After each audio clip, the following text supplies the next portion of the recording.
When God came to Abraham Avinu and he told him, take your son Yitzchak to the Akedah, to sacrifice him to me, to Korban, sacrifice. This is what he said to him. Kachna, take please, et bincha, your son. So Abraham said to him, which son? I have two. He said, Yechidcha, no, you have one. But he had really two. He had Yitzchak and he had Ishmael. But God answered him, no, your only son. Asher ahavta, that you love. He said, I love both of them. So he said, Yitzchak, 4 times. Your son, the one you love, the son, your only son.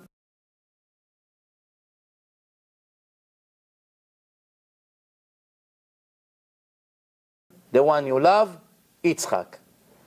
Each time God says a sentence, Abraham answer an answer. He said to him first time, Yitzchak, your son. He said, which son? He said, the one you love. He said, I love both of them. First mistake. You should have understand what God says. He said to him, I love both of them. He said, the only son. He said, I have two. He said, Yitzchak. Beyitzchak ikare lecha zera. Every verse in the book of God is critical here. That's it. Nobody can ever change it in history. No wars would change God's decision. Nothing. What did he say to Abraham? And the Arabs read it in the Torah, and soon I'm going to tell you the reaction to it. They read in the Torah, he say, Beyitzchak ikare lecha zera. Your descendants is from Yitzchak only, not from Ishmael. Ishmael come from the Goya, from Hagar. It's not your descendants. Yitzchak is your descendants. It says that God said to Abraham that his only son is Yitzchak. And he should take Yitzchak to bring him as a sacrifice. And it says in Ishmael is not good, but we are from Ishmael. So why we say that the Jews are not the chosen people anymore and we give them hard time? Some Arabs ask this question. So what's the answer? Who knows? What's the answering? The answering, the Jews are liars. That's the same answer in every Arab country. The Jews are liars. They fake the Torah. They modify the Torah. It used to be Ishmael. God said to Abraham to take Ishmael to the Akedah, to the sacrifice. The Jews erased it and they made it Yitzchak. What do you think? Is this a logical, clever answer, or it's a very foolish answer? What do you think? What do you think? No, as intelligent people who think, use their head.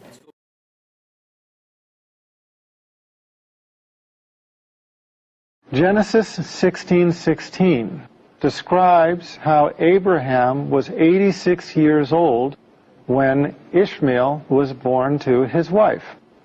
Hagar bore Ishmael when Abraham was 86 years old. Now, pay attention, because in Genesis 21:5, Abraham is 100 years old when Isaac was born to him. Skip down to Genesis. In Genesis 21:8, Isaac grew and was weaned. Now, how many years does this put between Isaac and Ishmael? In one verse, we are told that Abraham was 86 when Ishmael was born to Hagar. In another verse, we're told that he was 100 when Isaac was born to Sarah. 100 minus 86, let's see, 10 minus the 6, carry the 9, 14, okay? Comes out to 14. Then we're told in Genesis 21:8 that Isaac was weaned. Tradition in the Middle East is that weaning takes 2 years. So now, we have a 14-year difference between Isaac and Ishmael. Isaac has been weaned for 2 years, so that means Ishmael is now what? 14 plus 2? You got it, 16 years old. Fine, so far, if you don't look into it too deeply. But let's work on down to Genesis 21:14 through 19, which tells the story of Ishmael and his mother when they were allegedly cast out. Now remember, at this point, Ishmael cannot be less than 16 years old. The 14-year difference between when he was born and when Isaac was born, 2 more years for weaning, 16-year-old youth. And yet, what do we find in Genesis 21, 14 through 19. Let me read it to you, and you pick out for me the passages which don't match the description of a 16-year-old. Quote, "So Abraham rose early in the morning and took bread and a skin of water, and putting it on his shoulder, he gave it and the boy to Hagar." Okay, I'm cheating. I said you tell me, but I guess I'm going to underline with my voice. "And sent her away. Then she departed and wandered in the wilderness of Beersheba. And the water in the skin was used up, and she placed the boy under one of the shrubs." Placing a 16-year-old boy under a shrub, and he stays there? Interesting. "Then she went and sat down across from him at a distance of about a bow shot. For she said to herself, 'Let me not see the death of,'" you got it, "the boy." What is the situation here? They've run out of water in the desert. She has put Ishmael under a shrub and walked away from him because she does not want to, quote, "see the death of the boy." Are we to believe that a 16-year-old Ishmael could not crawl out from underneath the shrub, as if a mother could force a 16-year-old under a shrub in the first place, and he, for some reason, could not walk over to his mother and say, "Hey, Mom, what's going on? What are you doing?" But this is what we're told to believe. "So she lifted her voice and wept," quote, "and God heard the voice of the lad." The lad, the boy. "Then the angel of God called to Hagar out of heaven and said to her, 'What ails you, Hagar? Fear not, for God has heard the voice of the lad. Where he is, arise, lift up the lad, and hold him in your hand.'" Now, skepticism begins to set in here. Here we have Hagar allegedly being told to lift up 16-year-old Ishmael and hold him with her hand. Quote, "For I will make for him a great nation." Well, then God opened her eyes, and she saw a well of water, and she went and filled the skin with water and gave the, well, you can guess it, gave the lad a drink, as if he was not capable of getting it for himself. An inconsistency? Most definitely. One that jumps out at you? One that jumps out at us? Well, when we're told about it. But not the kind of inconsistency that is easy to discover. However, once discovered, we've got to deal with it. How do you deal with an Old Testament that claims to be Scripture, and yet it describes a 16-year-old youth as being incapacitated? What do you think? No, as intelligent people who think, use their head. Remember, we are talking about a time and a nation where 16-year-old men were married and waiting for their second or third child. We're talking about a day and age where 16-year-olds were heads of households, and at times they were kings.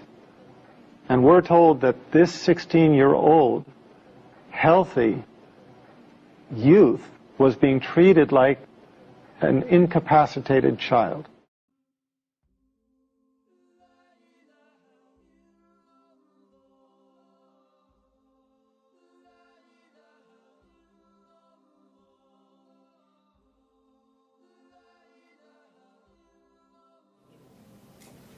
What do you think?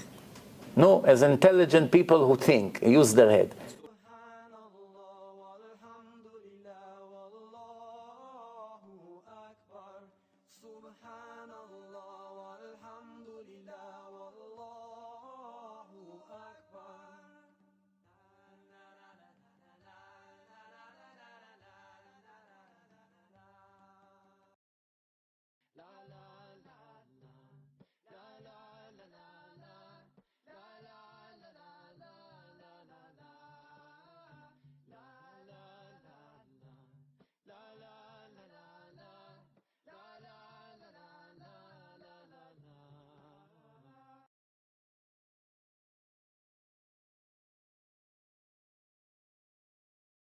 the son, your only son.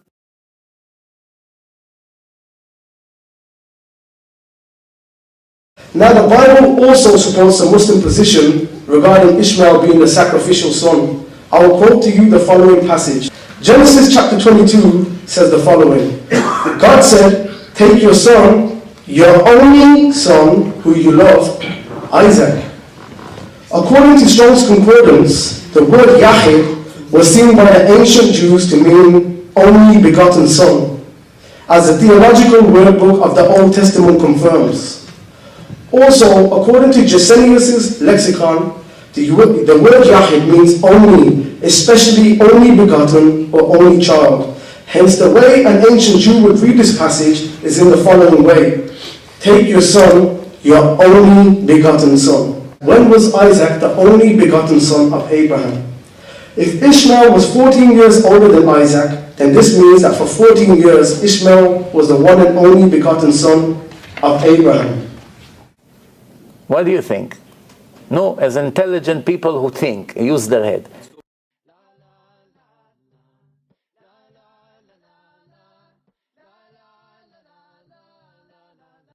Let's just see logically which one fits the story better of who the sacrificial son is. I'd just like to give an example first. Imagine there was a man who from the age of 20, he's always wanted a Ferrari. Imagine that. And he saved for years, and he reaches the age of 86, and he finally buys a Ferrari. But then when he buys the Ferrari, God tells him he must give that Ferrari to charity. He is going to be heartbroken. It's going to be so hard to part from this Ferrari because he's been saving up to get this Ferrari since his 20s. It'll be a very difficult test, and if he does give that Ferrari to charity, he's a very good person. Now imagine if from the age of 20 he's been saving up to get a Ferrari, and by the age of 80 or 90 he managed to buy 2 Ferraris, and then God tells him give one of those Ferraris to charity. Will that hurt him as much? Will that be as big a test? Because if he gives that Ferrari to charity, he's still got the other Ferrari to take on a motorway. So even from this perspective, Abraham was childless for years. He finally reaches his 80s and God gives him a son. Now, if God told him to sacrifice that son that he got after all these years, that would be the ultimate test for Abraham. But if Abraham had 2 sons at that time and God told him to sacrifice one, he will still have in the back of his mind that he's got another son. And according to Genesis, it's clear that Abraham loved Ishmael, despite what the people of the book tried to claim. What do you think? No, as intelligent people who think, use their head. That's the same answer in every Arab country. They fake the Torah. They modify the Torah. It used to be Ishmael. God said to Abraham to take Ishmael to the Akedah, to the sacrifice. The Jews erased it and they made it Yitzchak.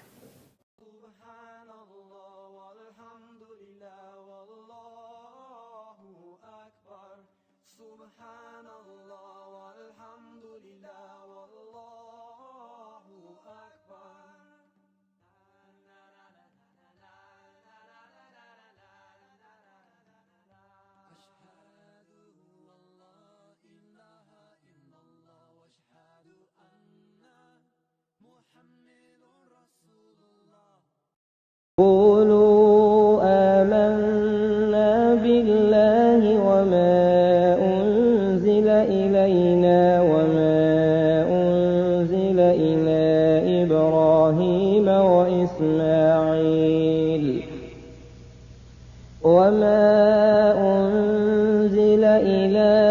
إبراهيم وإسماعيل وإسحاق ويعقوب والأسباط وما أوتي موسى